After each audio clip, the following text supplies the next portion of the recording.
Up to like more time for meals with family, more, access to high quality food. These are all things that are seen as essential parts of life. Yeah. I'm also not up at... Olá pessoal, bem-vindos a mais um vídeo nesse canal. Nós somos cidadãos do terceiro mundo e nesse canal nós reagimos ao primeiro mundo. Nesse vídeo a gente vai reagir a 3 mitos americanos que não acreditamos mais depois de morar na Europa. Então pedimos que, por favor, você considere se inscrever, ative as notificações, deixe mais sugestões lá no nosso Instagram. E agora vamos para a reação. There are 3 beliefs about life in the US that Americans, including us, tend to grow up with. I think we didn't even realize the extent to how ingrained these ideas are in the psyche of Americans until after we left the US. Yeah. It's almost a little like brainwashing. A little bit. But now that we live abroad in France, we realize that these almost universally held American beliefs aren't really so true. Hi, I'm Raina. I'm Jason. And we're Bag It Bound. When you grow up in the US, you're surrounded by American flags. You recite the Pledge of Allegiance every day in school, right? And you're told both directly and indirectly all the time that the US does everything the best. But then when you move somewhere else, for us it was France, you realize that lots of other places in the world actually do a little better. Yeah, it sounds so ridiculous and egotistical, I know, but when you grow up in a country as big and as isolated from other countries as the US is, you just really genuinely don't know and haven't seen anything different. Yeah. Then when you do see those other places and you realize like, whoa, there's places where people have like universal high quality healthcare and affordable education, and it's statistically much safer than the US. Like, it really just shocks your American brain. Yeah. É muito interessante porque ela cita assim, como é viver num país tão isolado quanto os Estados Unidos, né? E é interessante porque realmente ela afirmar isso chama atenção, porque muitos estadunidenses nem se dão conta, né, de que eles vivem realmente isolados. Não sabem, alguns nem sabem muito sobre outros países. There's also this like weird, pervasive belief that because the US is the greatest country on earth, if they haven't figured it out, probably no one has. Yeah. This can include some really basic things, even like basic water sanitation. Yep. We had friends and family that came and visited us here in France recently, and they had to ask if they could drink the water.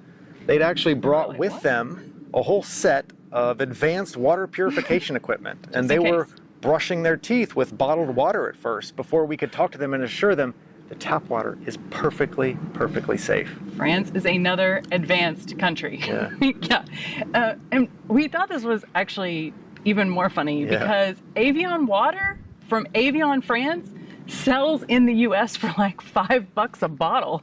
And so when you're in the US, you can drink French water, but not when you're in France. I don't know, struck us as a little funny. Yeah. Another commonly held American truism is that Americans are somehow just more free than people in other democracies. Even our national anthem, which we sing all the time, it includes the line, the land of the free, the home of the brave. But what does that land of the free actually mean? Right. What liberties exactly do people have in the US that they don't have in so many other places around the world? Not long ago, we heard someone describe the difference in how Europeans and Americans view freedom. And it really struck home. It really captured the spirit of, I think, what we've observed here. Mm-hmm. I think that America... É muito curioso que eles relatam uma vida nos Estados Unidos que eles parecem que tinham uma vida, de fato, muito isolada de outros países, porque já é a segunda crítica que a gente vê eles fazendo depois de eles saírem dos Estados Unidos e conhecer outros países.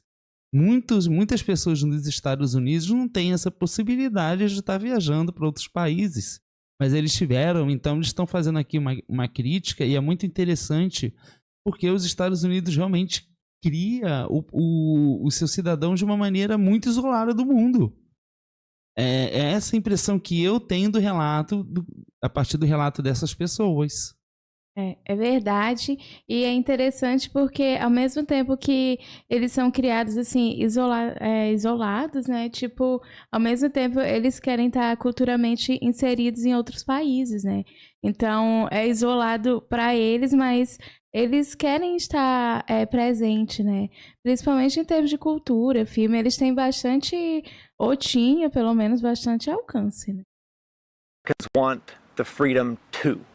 The freedom to carry a gun, to do what they want, when they want, to practice their religion openly, to choose how to spend all their money. Yeah, and the contrast to that was the idea that Europeans are looking more, they see freedoms from. So freedom from the threat of violence, freedom from dying lack of due to health care, freedom from having a religion imposed on them, freedom from pollution and toxins in their environment and food. So I don't know. We were talking about this concept of what American freedom is. Feels like it's become really extreme in the last few years. Yeah. Meaning in the US now, like certain groups expect their own personal freedoms to trump everything else, no matter the cost to society or their fellow Americans.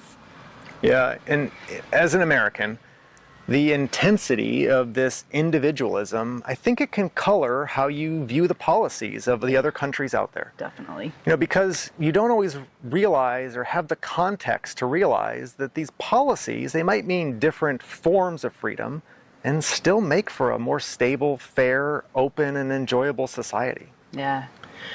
So, lastly, the thing that has changed that we see differently now is quality of life and how we define it. In the US, when we lived there, versus now in France and Europe. When I was a kid in the US, my definition of what quality of life or growing up and being able to have a good life was, it kind of revolved around how much money I could make when I grew up. That sounds embarrassingly materialistic. And it kind of is. But, the honest thing is to be able to buy more, bigger, nicer, better things. It's just like a big focus of American culture. You see it on TV and movies and advertisements. So, that soaks in even when you're a kid. The house you can buy, the car you can drive, the size of the TV you have. Então, é aquilo que a gente comentou, a pessoa ela cresce dentro de uma cultura, ela absorve essa cultura, o que é muito normal, né? A gente absorve a cultura local, mas muitas das coisas que são absorvidas pelas pessoas, muitas vezes, as pessoas simplesmente é o que tem ali oferecido para elas, então não é necessariamente o que as pessoas escolheram, mas sim o que foi escolhido para elas. E isso é muito diferente. Então eles falam aqui uma percepção realmente bem distinta do que eles tinham na Europa. E é muito curioso porque no nosso país acontece a mesma coisa. As pessoas às vezes não ficam um pouco chateadas quando a gente se coloca como pessoas do terceiro mundo, mas não conseguem entender o contexto do porquê a gente está expondo. Então acontece a mesma coisa no nosso país, isso é muito curioso. If you buy your clothes or your candles from certain shops, that all kind of paints a picture and defines if you have a good quality of life in U.S. culture. Yeah, I think, and maybe in other words, being visibly wealthy is just a stand-in for quality of life in the U.S. Yeah. So I think American people will sometimes say that the quality of life is lower in Europe. And why? Because that's what you can see. Europeans tend to make less money, have lower incomes. They live in smaller houses, they have fewer cars, they have tiny refrigerators. There's often no clothes dryers. What kind of place is this? See this video. Yeah. But we've come to understand that Europeans tend to have, I think they tend to be wealthier than Americans in two really distinct ways. Mm-hmm. That might be hard to see from the outside, but probably define quality of life better than a simple GDP number or the number of seats in your SUV might capture. I think Europeans tend to have both more time and more peace of mind. Yeah. I mean, I am not saying in any way that the French or Europeans in general they don't have worries, or they're like sitting around eating bonbons, or they never want to buy some, Air Jordans or an American size fridge. Yeah. None of that.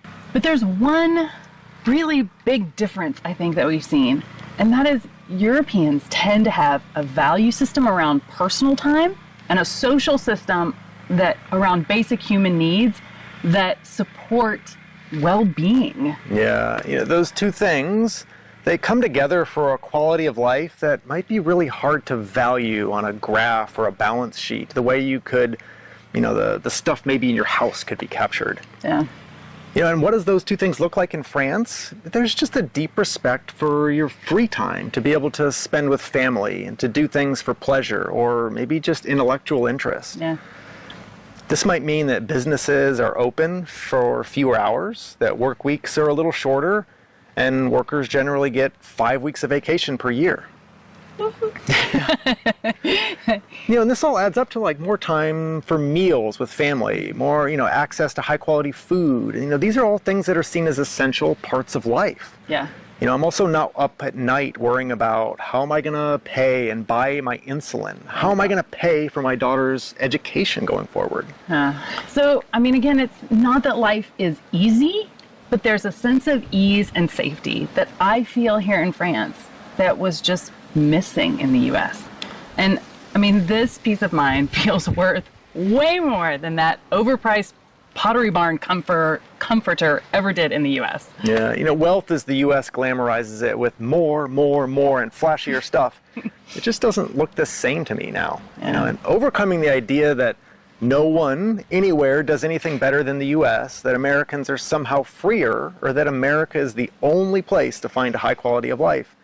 These are all just myths that living abroad has kind of dismantled for us. Yeah. So, if you're hesitating to make the jump to live abroad, but it's your dream, don't let these internal beliefs that we as Americans kind of all get brainwashed into our whole lives. Don't let that stop you. Because, you know what? You're American. You're very optimistic. You can do anything. And sometimes that means moving. Thanks for watching. A bientôt.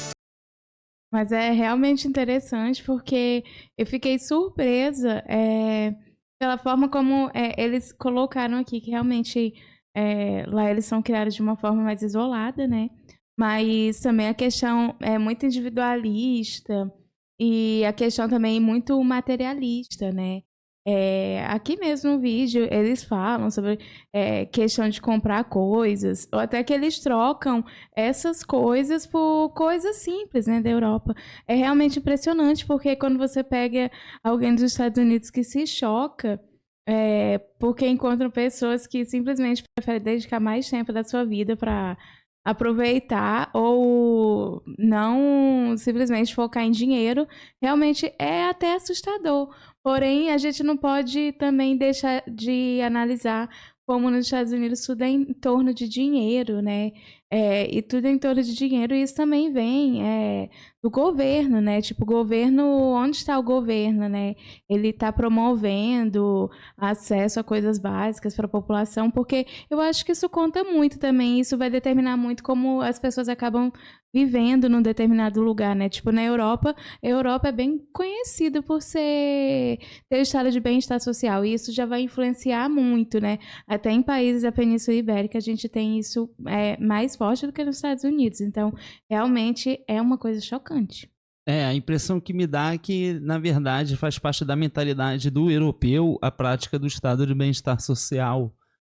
Porque é muito curioso que no nosso país a gente tenha... A Constituição do nosso país ela tenha sido por base... Embora a nossa Constituição tenha por base o estado de bem-estar social, hoje em dia a mentalidade é muito mais... Está muito mais a favor... de um pensamento de política mais voltado para os Estados Unidos, e que ao nosso, pelo pouco que a gente conhece, a gente percebe que muitos dos estadunidenses eles parecem se agradar muito mais da Europa quando eles vão para a Europa. Então isso faz com que a gente entenda que, na verdade, a Europa ela agrada mais aos estadunidenses do que o o próprio país dele. Né? Então, é um pouco estranho, porque os Estados Unidos se coloca como um país tão forte e ainda assim os cidadãos saem e encontram algo melhor fora dos Estados Unidos. Então, isso realmente é uma coisa incrível. E a gente deveria estar olhando para a Europa, mas as pessoas aqui, os nossos políticos adoram olhar, na verdade, para os Estados Unidos. E a gente tem uma coisa aqui, uma inspiração tão forte da Europa, né? Essas coisas positivas e boas que foram citadas aqui e que aos poucos, na verdade, estão simplesmente se acabando, né? Então a gente acaba vendo que a Europa ainda permanece ainda a essência desse estado de bem-estar social, que é uma coisa que a gente admira muito. É verdade, sem dúvidas. Mas essa foi a reação desse vídeo. Então, se você gostou, aproveita para se inscrever, ative as notificações e deixe mais sugestões lá no nosso Instagram. Muito obrigado por assistir esse vídeo e a gente se vê na próxima reação. Tchau!